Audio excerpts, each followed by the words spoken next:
வணக்கம். பக்தியொலி நேயர்களுக்கு வணக்கம். இப்ப நம்ம கன்னி ராசியில் பிறப்பின் ரகசியம் அப்படின்னு பாத்தீங்கன்னா, நம்ம கொடுக்கக்கூடிய தெய்வம் கதாபாத்திரம் யாருக்குன்னா பாண்டுவுக்கும் பரசுராமருக்கும். பாண்டுவும் பரசுராமரும் தான் இந்த கன்னியை ஆட்சி செய்கிறார். சரி, பாண்டு பரசுராமர் இதுல என்ன விசேஷம்னா, பரசுராமனுக்கும் கல்யாணம் ஆகலன்னு சொல்லிட்டு சில புராணங்கள் சொல்லுகிறது. பாண்டும் கல்யாணம் ஆயும் எந்த ஒரு இதுவும் இல்லாமல் வாழ்ந்திருக்கிறார். இவர் கல்யாணம் ஆகி தாம்பத்திய உறவுக்குள் பாண்டு போனார்னா அவர் இறப்பை சந்திப்பாருங்கிறது விதி. அது ஒரு ஒரு முனிவர் இவருக்கு சாபமா கொடுத்துட்டு போயிருக்கிறார்.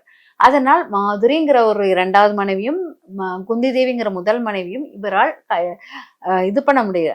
அப்பங்கும்போது இந்த இடத்த இவர் என்னன்னா தன் உடம்பில் ஃபுல்லா அறிவின் தேக்கம், அறிவை ரொம்ப சேகரித்து வைத்திருக்கிறார். நிறைய அறிவாளி பாண்டு அப்படிங்கிறத எடுத்துக்கலாம். அதே போல் பாத்தீங்கன்னா பரசுராமன் எடுத்துக்கிட்டீங்கன்னா சிவபெருமானிடம் தவம் இருந்து கோடாரியை வாங்கியார். அதாவது விஷ்ணு பெருமானின் 6வது அவதாரம் பரசுராமன். இது கோடாரி, எதிரிகளை வெல்வதற்கு. ஒரு பிராமணர் ஆயுதம் ஏந்தி போர் பண்ணுவது கிடையாது. அவங்க சாத்வீகமான தன்மை, சனாதர்ம தர்மத்துக்குள்ள ஆட்கொண்டவர்கள்.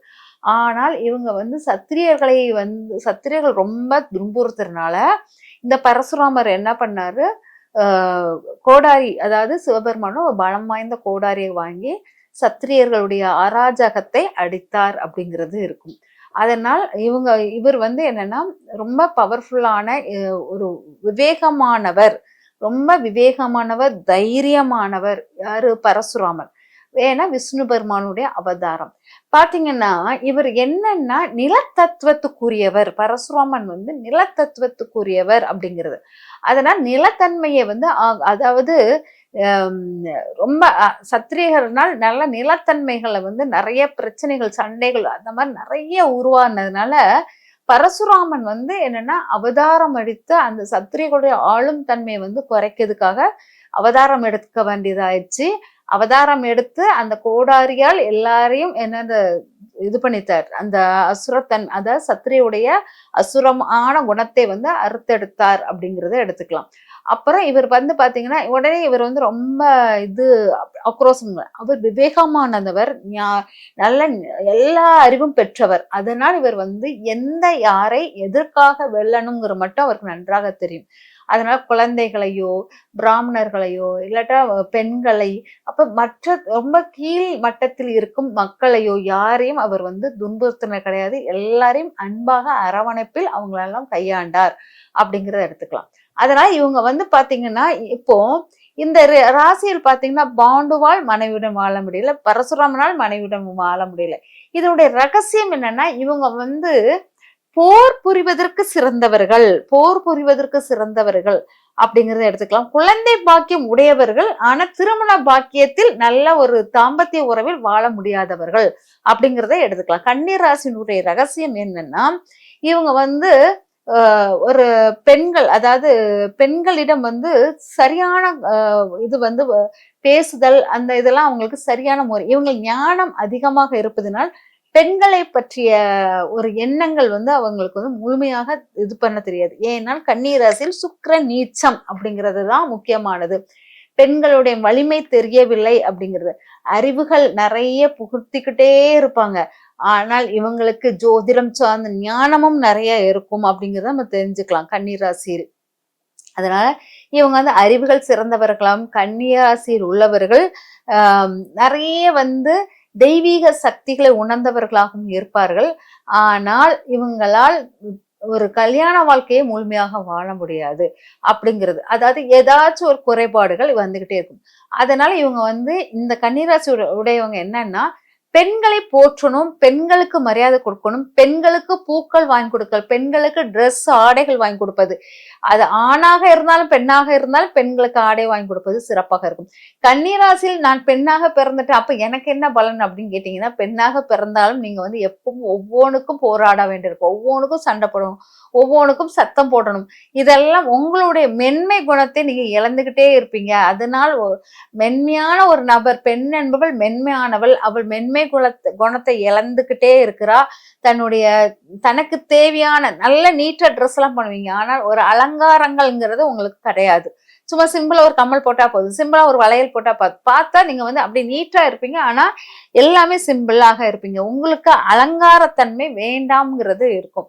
அதனால இந்த இது வந்து நீங்க மாத்துனீங்கன்னா பெண்களை, அதே மாதிரி பெண்களை வந்து ரொம்ப பெண்கள் இதா அலங்கரிச்சிருக்கும் போது எதுக்கு இவ்வளவு ஒரு அறிவுத்திறன் உள்ளவர்கள் வந்து ரொம்ப சிம்பிளா தெரிவிங்க. ஆனால் நீங்க வந்து என்ன பண்ணுவீங்கன்னா, ஒரு நல்ல அலங்காரம் பண்ண பெண்ணு இது ஓவரா எதுக்கு இவ்வளவு பண்றாங்க, எனக்கு இதெல்லாம் பிடிக்காது அப்படி சொல்லிட்டு அந்த பண்ணுபவர்களையும் நீங்க அலட்சியப்படுத்தி பேசுவீங்க. அதெல்லாம் நீங்க குறைக்கணும். ஏன்னா இங்க வந்து பெண்கள் வந்து சரியாக ஆளப்படலைங்கிற மட்டும்தான் முக்கியமாக இருக்குது.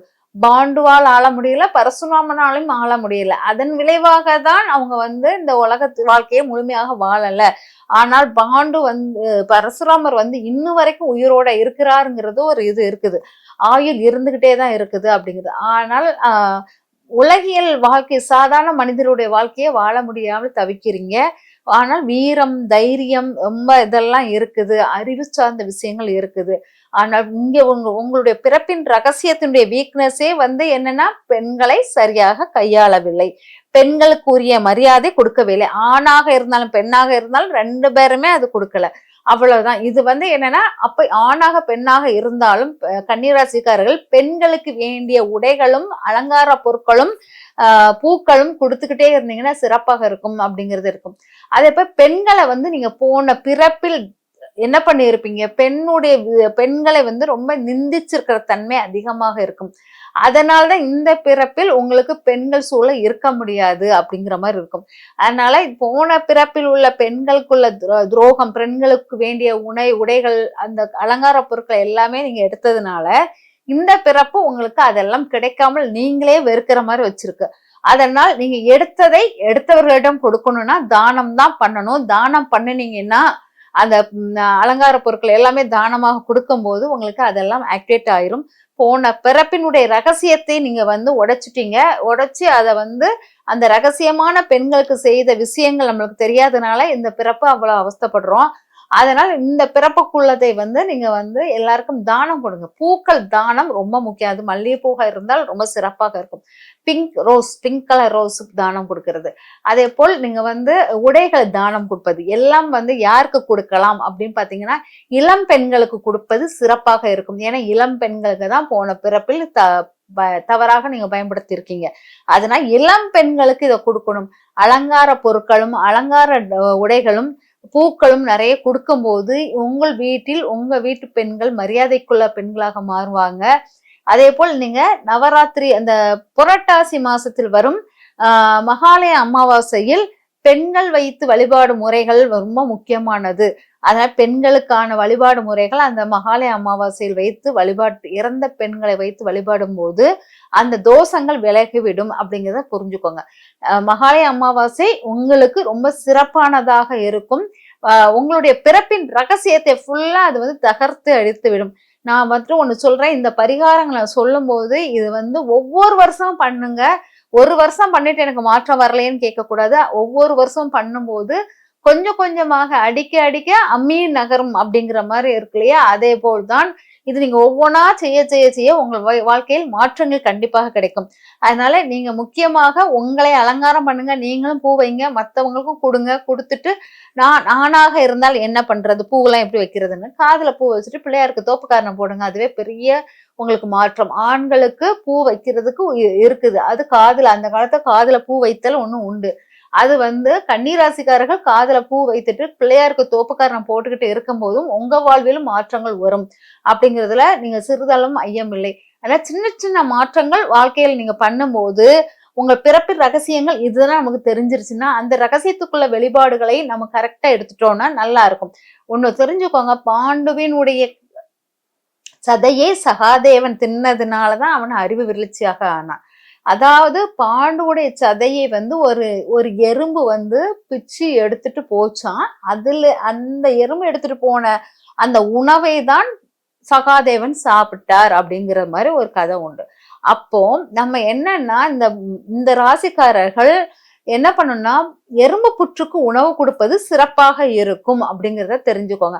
ஆனா எறும்பு புற்றுக்கு உணவு கொடுங்க. ஏன்னா உங்களுக்கு வந்து இந்த ராசிக்காரர்கள் வந்து எதிரிகளின் துவக்கம் அதிகமாக இருக்குது. சத்திரியர்களுடைய ஆதிக்கம் அதிகமாக உங்களுக்கு இருக்கிறதுனால அது அதை தடுப்பதற்கு இந்த எறும்புகளுக்கு உணவு கொடுப்பதில் உங்களுக்கு சிறந்த பலனை தரும். ஒவ்வொரு விஷயங்களும் ஒவ்வொரு கதாபாத்திரங்களும் நம்ம மகாபாரதத்துல கதாபாத்திரங்களை உள்ளுக்கு இழுத்து அதை வைத்து உங்க பிறப்பின் ரகசியத்தினுடைய விளிம்புகளை நம்ம எடுக்கிறோம். அது உங்களுக்கு கரெக்டா ஆப்ட் ஆகும். இந்த மாதிரி சின்ன சின்ன விஷயங்களை செய்ய சொல்றதை நீங்க செஞ்சிட்டீங்கன்னா வாழ்வில் நிறைய மாற்றங்கள் வெற்றிகள் உங்களை அடையும். நன்றி, வணக்கம்.